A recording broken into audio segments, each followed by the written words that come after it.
2018 Toyota RAV4 doing the AC evaporator core. To remove the console, the shifter just unscrews to the left and pulls out. Then you're going to want to remove your parking brake boot.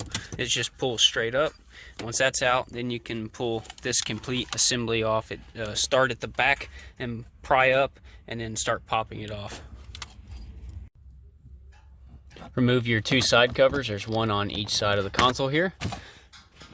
Then there's this little piece here that slides in on the left side. Just pull that straight out. And then there's going to be this little rubber pad. Just pulls up. It's got some of those little push pins. So pull that off, and then take a screwdriver, and on the right hand side, get up under here and lift the cover off. And then you have this one Phillips screw here, and this one Phillips screw down there that holds the console in. And then in the bottom of the box here, you have 4 bolts. Now the console simply just pops out. It's got a little clip here, but it just slides back.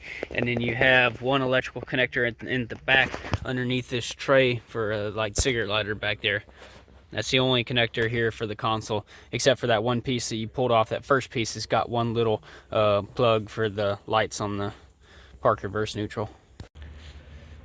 To remove the shift cable, there's this little black plastic clip. Pull this clip up and out, and then take this knob on the back side and rotate it about a turn or so clockwise, and then it will pull up out of there. 4 12mm bolts, the shifter comes out. The door seal plates, they just pop up like normal, but at the front and rear it's got a little hook on the bottom, and to unhook it, you push down or whatnot and you pull the lip over. So pop this up first and then pull this over and off, and then the front just simply pulls back after you pull this nut. To remove the pillars, just pop them off, and it's got 2 clips here. Don't cut these off, but rotate them 90 degrees. They rotate like this to pull them out of the slots. Tweeter covers just pull straight off on both corners. Remove your glove box. Then this little plastic trim here, this piece just pulls straight off. And then there's a couple of, just stick a screwdriver behind here, and this pulls right out on both sides. One electrical connector. Now remove your 2 vents here. They pop out forward. 4 bolts. It's got some push clips here, and the radio comes out. Every single one of these terminals, or these sockets here, have a plug in there. But don't unplug this because it's just a jumper harness. But all the others you can unplug.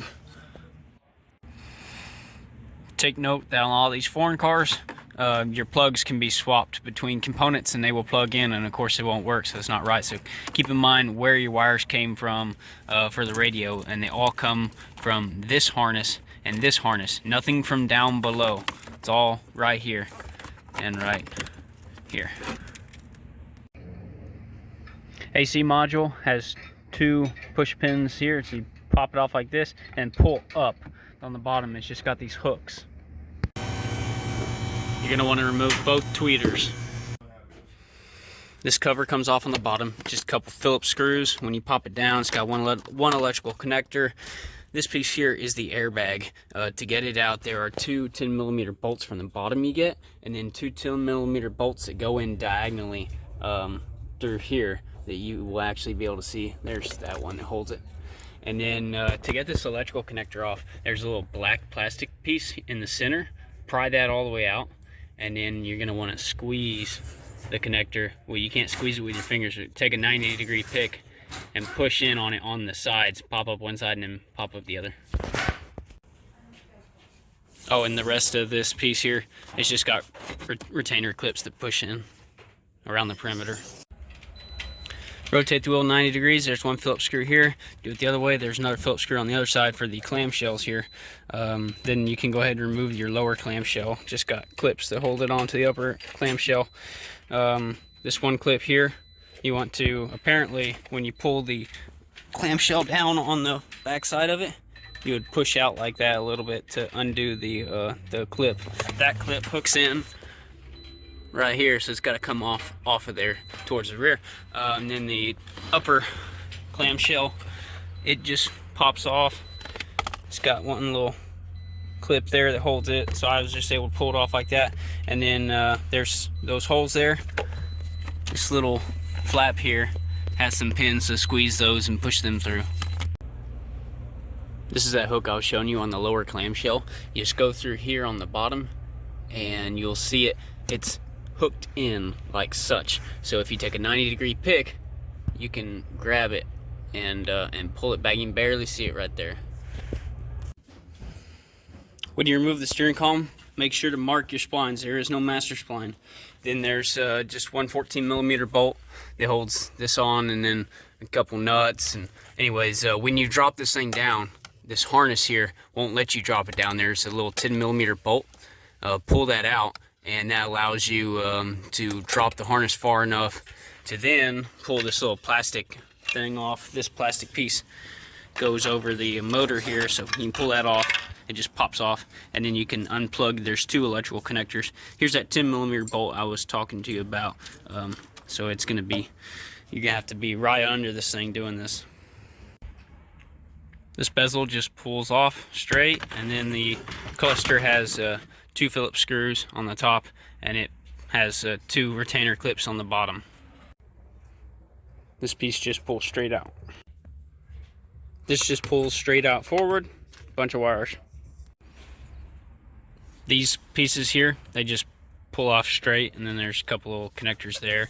Same thing with this one over on the other side, just pulls out straight. To remove this piece, there's 1 screw in each corner behind the tweeter, and then there's 2 12mm bolts that hold the airbag in on the bottom. Then disconnect your 2 airbag connectors, this little push pin, and then on the left hand side you have these 2 electrical connectors above the instrument cluster, and then you should be able to pull it off. It's got a couple pins here that go down, so you're gonna have to lift it up out of these here. So you're gonna lift it up first and then start popping it off. This big dash piece here, it's got an assortment of 10mm bolts. You also have this harness here that goes up to the pillar. Unbolt that, you're gonna have to unclip it from the carrier here. This little piece here in the center, you gotta unclip that. You're gonna want to take your air temperature sensor off. On the left hand side, disconnect your hood release cable. There's this little clip here for the wire harness, and but just go over it. There's lots of clips and wires and such. Along with this piece right here, unplug that. When you're taking off this plastic dash frame and the steel dash frame, every single little connector you have to either unplug or unclip out of place. Take a picture of it individually, and then you can go back through and make sure you get every single one. This is all the bolts that held those the 2 main dash pieces on. You'll notice 4 bolts are shorter than the rest. The 4 bolts are painted. They go into the painted body, so in the 4 corners here. The rest are long. I'm going to attempt to pull the dash with HVAC housing. So on the bottom here, you're going to have your nut here. There's a little bolt there, your drain hose. Then you're gonna disconnect these 2 bars. I'm gonna leave them connected to the wiring harness so I don't have to disconnect all these wires. So disconnect those. Then you have this 1 harness here that goes back to the back. You're gonna have to loosen this all up. And then there's a bolt up here at the top, right there, that bolts the frame to the pedal bracket. Bolts here. There's a bolt there. There's obviously lots of wiring that has to be disconnected, so all these wires down at the lower corners have to be disconnected. And up in the top corners we have these little blocks here. This harness stays with the car, along with this harness stays with the car. So there's one of these type of wires on each side of the dash. In order to get it off, you want to pull the yellow shroud up. Then you can press in on the white tab and pull off. Pull this center ductwork out now. So here it is removed, came out very easily. There are no bolts on the firewall side. You just have your AC connections in your heater core, and then like I said, there's just 1 bolt that goes to this pedal assembly, so you don't mess with any of the pedal stuff. You don't mess with the APPS or the brake light switch. There's another bolt that goes in diagonally there. easy to get to. But that's it. Oh, and this housing stays here, and then all of the ductwork on top for the defroster grills, all that stuff stays with the dash. It all comes as one piece. So the frame, the HVAC housing, all this stuff, one piece, and came out the driver's side. I did zip tie those two bars, those two metal bars. I crossed them in an X and put a zip tie to hold those.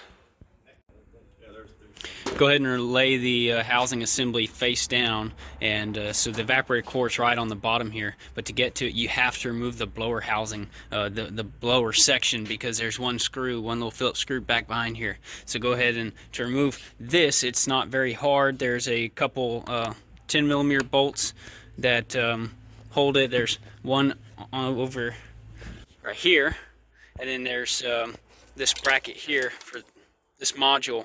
You want to, it's on one stud there, so remove that nut, and it's bolted over here to that blower housing. And then it's got a couple screws, coarse thread screws that go into the housing, and then over here it pops off this little hook, and then there's just this one little electrical connector for a air door actuator, and that's it. Now there is, and this harness here, you have to pull this harness off. It's held on with one little Phillips screw onto the bottom of the blower housing assembly. Now you can remove your lower cover, just a bunch of Phillips screws and latch points, and take out your expansion valve, and there you go. Now this one does have an evaporator temperature sensor, so make sure to replace that.